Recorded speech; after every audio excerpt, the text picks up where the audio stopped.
Hey, what's up everyone? Today I'm going to be making a bassline track from scratch. Now this has been something that has been highly requested, like quite a few times. So yeah, I figured that I'd finally show everyone how I go about doing a lot of the stuff I do when I make my tracks. So hopefully as well you find this a useful video, and if there's anything that I'm doing that you're not sure about, that you want to know what I'm doing, just leave a comment down below. Also, I figured, like normally in my videos I use the text-to-speech that I'm sure you all know about, but I figured I'd finally use my voice just because I can.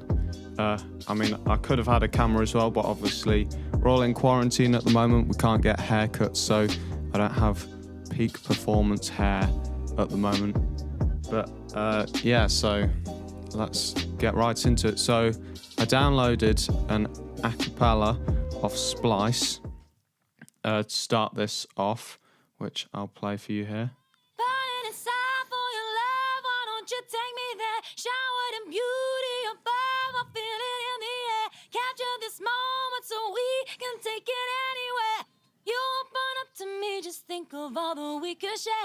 I mean, this is the one that I've started off with, but I could always end up changing later on, because this is something you'll probably learn throughout this process, is I'm quite indecisive about what I actually like with my stuff, so I think I'll go for 132. So yeah, I'll just set this to the correct tempo for the track.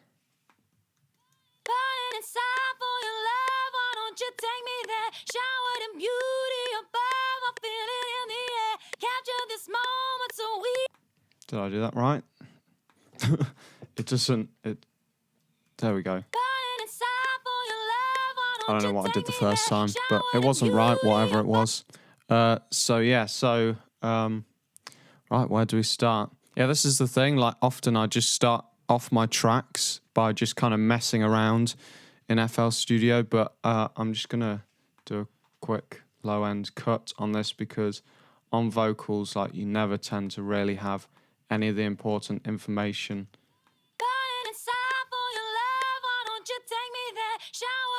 Yeah, you don't normally tend to have much important low-end information. So yeah, I reckon, actually, to be fair, a good thing to do might be start a drop, because it's just a thing I like to do. So I'll move that vocal aside and we can start on the drop. So a thing that I find useful is to kind of have a bunch of go-to drums. So yeah, as I said, Splice, if you're not using it, I highly recommend it. If it will let me pull it up. There we go. So this is what Splice is like. And basically you pay a subscription and you can download a certain amount of samples each month. So yeah, I've got a bunch of stuff in there that I like to use. So I'll just, and also some of my own samples as well. So I'll pull up a bunch of my drum samples if I can find them. Now I know it's bad, but I do tend to use a lot of the same drum samples in a lot of my songs, which it's a habit you probably shouldn't get into, but it's something I tend to do. But yeah, because like if you're using different samples, it will obviously switch up how your tracks sound more and just add more variation between your sounds. But these are samples I like, so they're some of my go-to ones from Splice, and just ones that I've got from various sample packs and stuff. Yep, these are the ones. And I've also made, in FL Studio, you can make like mixer track presets. So I've processed some of these. I'll just put in a simple drum beat. So yeah, I've processed some of these in ways that I've liked before, and like ways that they work well together. And then I've saved the presets. So yeah, this is like everything dry, nothing leveled at all. I've just pulled up the kick preset, and like immediately you can hear it's made a difference. So this one's the clap. So let's pull up my clap preset. For this, it's like this preset for the sample rather than just for claps in general, because obviously all the samples are different. And then I've got one for my hat as well. But I don't think that does too much. And then I've also made like a drum bus preset, which if I route them all through here, in case you didn't know, like these cables at the bottom show where the sound goes. So this is the kick. You see that's assigned to channel 3. The kick goes onto there, then it goes through there. Then if I click on this, and you'll see it goes through there. And all of these go to the same one, where there's just a compressor doing some compression, obviously. And then I should show you what I've got on these. So I've got some distortion. Okay, I don't know why it's doing that, but there's a camel crusher and an EQ on the kick. And then this is the clap, so...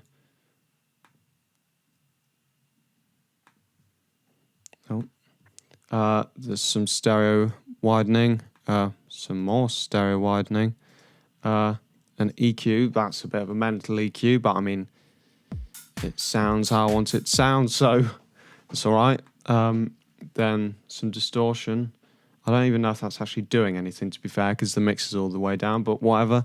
And then some subtle reverb, and then the hat is just EQ to take out a bunch of low end, and it's panned a bit as well.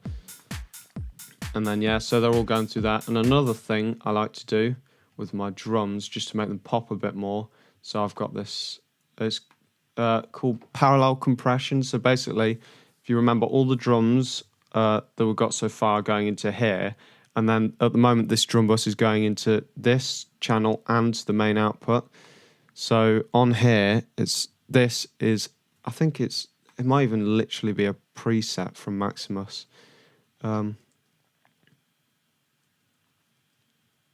Yeah, New York compression, and then that absolutely compresses all the drums really, really hard, and then it's turned way, way down, and you just kind of blend it in a bit. And it's not the most obvious thing, but it just helps them to pop a bit more. And then another little trick.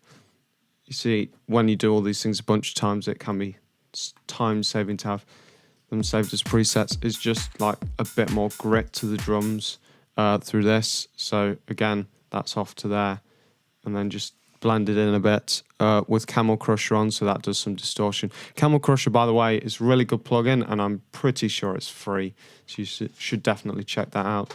So yeah, we've got this basic drum pattern at the moment, and then we can add some bass lines over the top, because that's what we're all here for. So when I'm writing, what I like to do, this is different for every person, but it's kind of weird. Sound design isn't like my strong point at all, even though I do a bunch of tutorials and stuff on it. So what I like to do is, before going into a track, I'll have a bunch of presets just in my library that I've made, and like some from preset packs and stuff. And then I find it easier just to pull up a preset, because like if you have to spend ages sitting down and designing a whole sound from scratch, then sometimes I find, for me personally, and as I said, it's different for everyone, but you just kind of get bored. So we've just got a basic preset, the initial preset here, and I'm just going to go through, have a look, and find a sound that I like.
All right.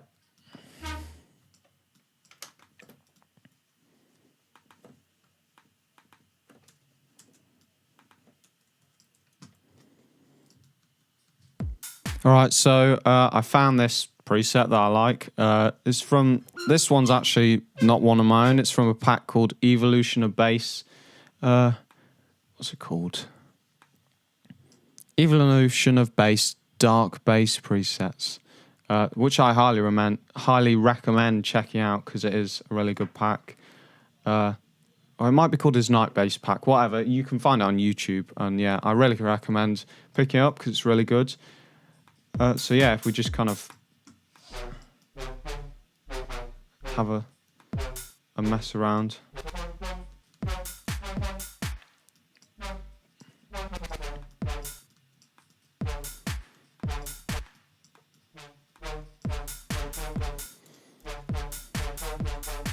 Yeah, just have a mess around with this and see like what we like.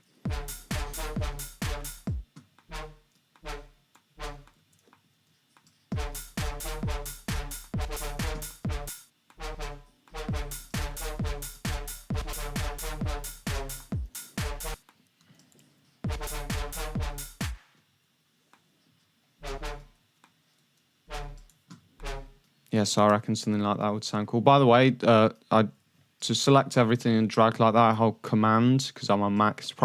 I think it's Control on Windows, and then Command B or Control B to duplicate like that.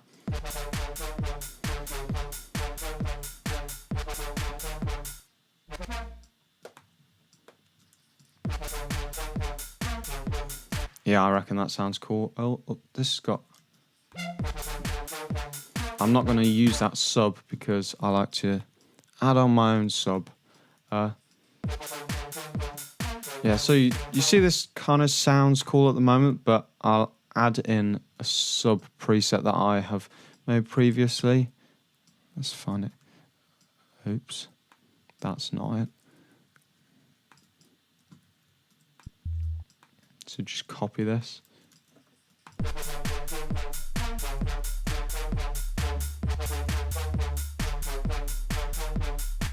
And sometimes you might have to fiddle about with like what note you want it playing on for the sub to come through better.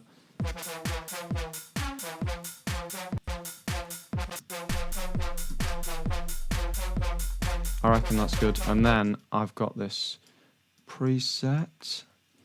So I'll sidechain that. So some distortion. Because it's so low, like distortion adds harmonics to help it come through and be heard on more systems. Then Camel Crusher for a bit more distortion. And then an EQ to take out like all of the top end harmonics that we don't want in the sub.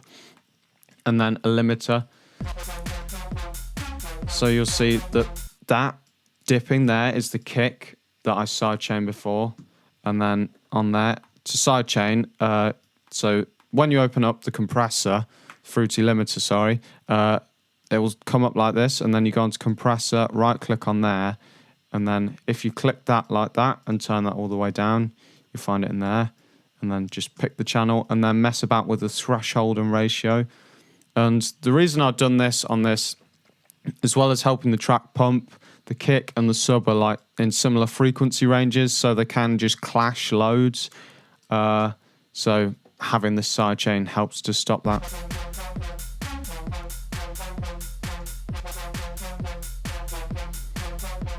And I reckon we might be able to take... Is this set to monophonic? Yeah, so mono means like one note. So if you play two notes at once, it will still... So you hear that's one note, but I'm actually playing two notes at once. But now you can hear that's two notes. And sometimes a cool trick can be to have this playing like... on different octaves. I don't think I want the low one, to be honest.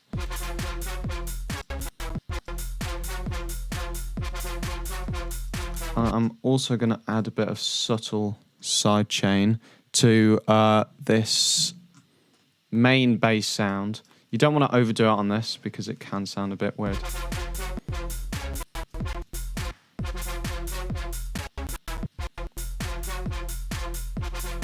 Oh you gotta love CPU problems that I get whilst recording. I'm also gonna add in a low cut. I don't think there are really any sub frequencies in this, but it just helps it a bit like not clash with the bass, the sub. So what key is this in? F. And this is in A, so what's the difference between that? So we'll take this up 4. So when you're trying to find the key, right? So this is F and this is A, and you can see it there in the name. And often like vocal samples will have the key in the name. And then what you can do is you can drag this pitch, and if you look up there where the mouse is whilst I'm dragging this, so 100 cents is 1 semitone. So if you find it hard to do this, basically find a keyboard, count all the notes, so the white and the black notes between F, which is like the main middle note of this. And then, so all the notes between F and A. And then, so that's F sharp is 1, G sharp, A. And so we take that up 400.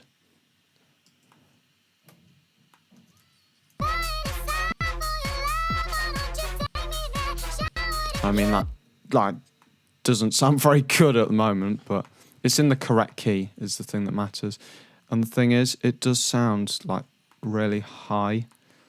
So I'm going to take that down and try and see if this sounds all right down 2 as well.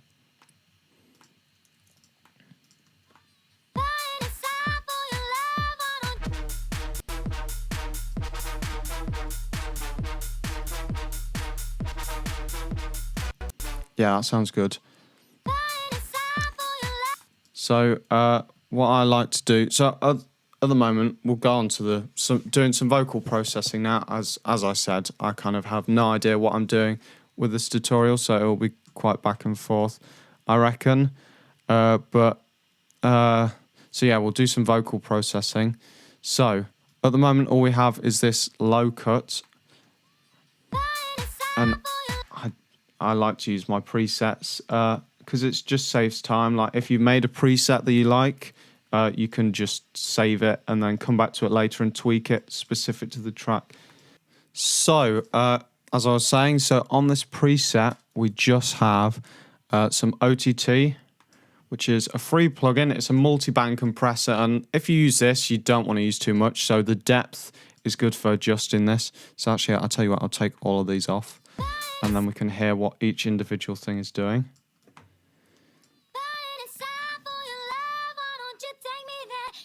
It just helps like the top end pop a bit more. And as I said, so that's on 34. It sounds weird if you have it on 100. I mean, it can sound good on some things, but just not on this.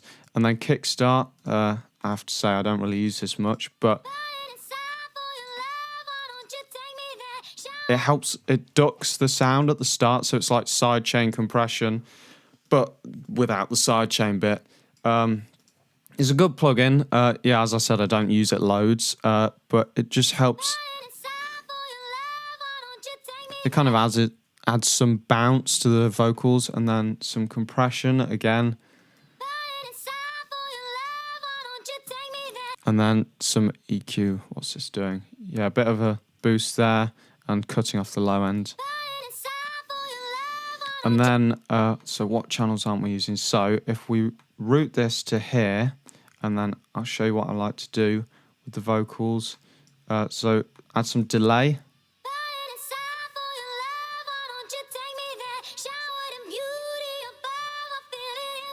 And like, admittedly, this is, you'll see there delay and reverb, but it's just what I like to do. So some delay. So because this is off to there, because it's like off to another track, we want to have the dry all the way down. Otherwise, we'll have the original thing playing twice, and it's just gonna be twice as loud and just be a bit weird and annoying. Which, to be fair, you can't hear because there's reverb. But anyway, just trust me on that. And then you can mess around with this stuff. But yeah, so these are the settings I've got. And then afterwards, I've added some reverb as well, like quite a lot of wet and some dry.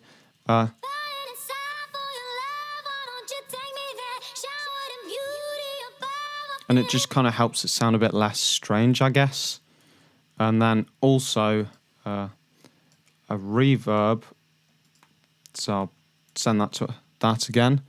And then these are the reverb settings. Yeah, as I said, all the way wet. Oh. So this is what it sounds like dry.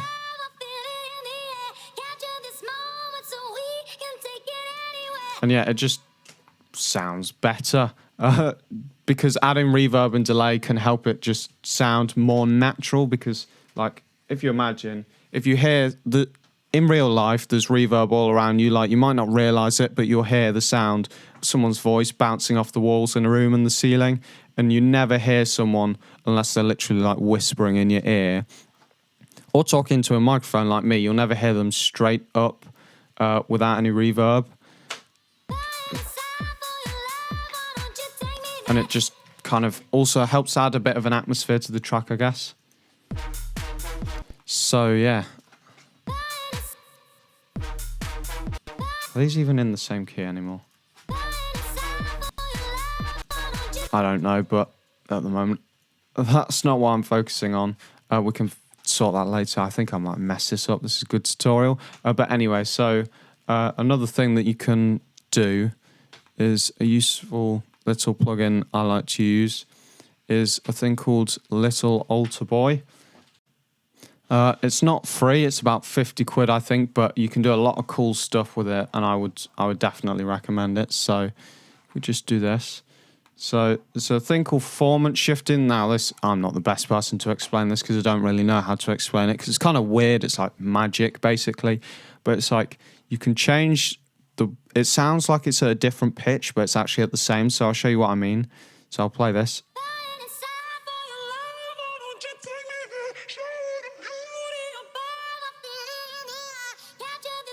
So the pitch is actually the same, whereas if we change the pitch as well, you'll see the difference. And you can change just the pitch without changing the formant, but it sounds kind of weird. It sounds kind of like they're holding their nose.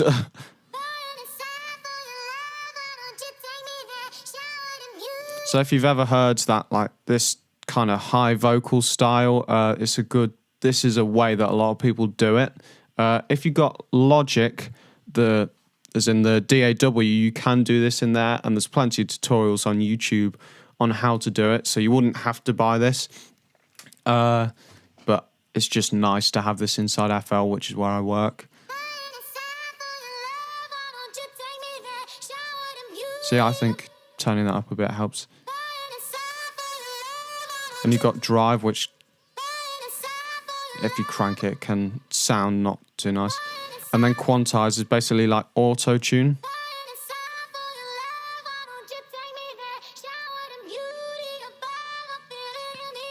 And then Robot, well, I'll just play it and you can tell why it's called that. But yeah, I normally leave it on transpose.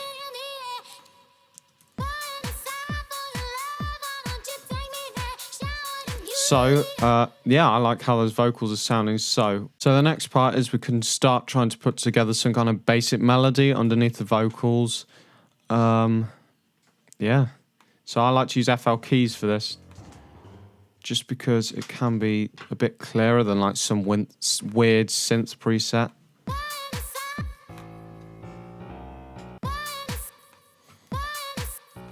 So that sounds like the root note to me, which I think, oh yeah.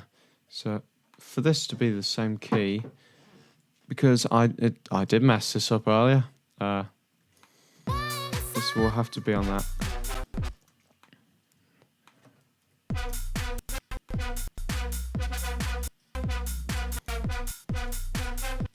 But anyway, we can fix that another time.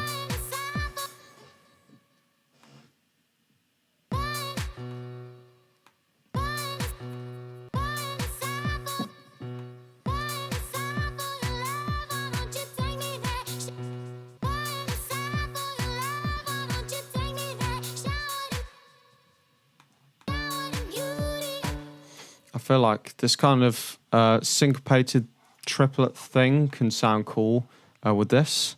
So we'll give this a try.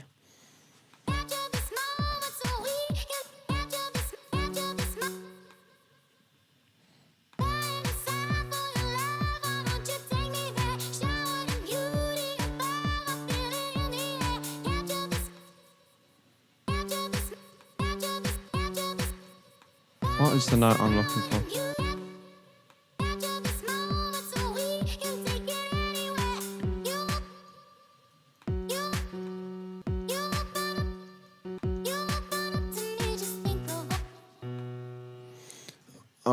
It kind of goes off weird at the end, so I personally don't like that, so...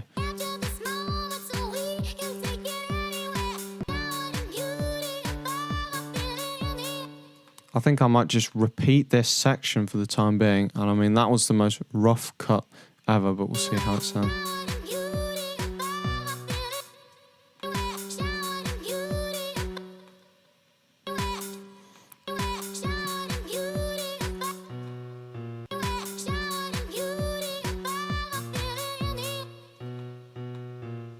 I reckon this will sound cool.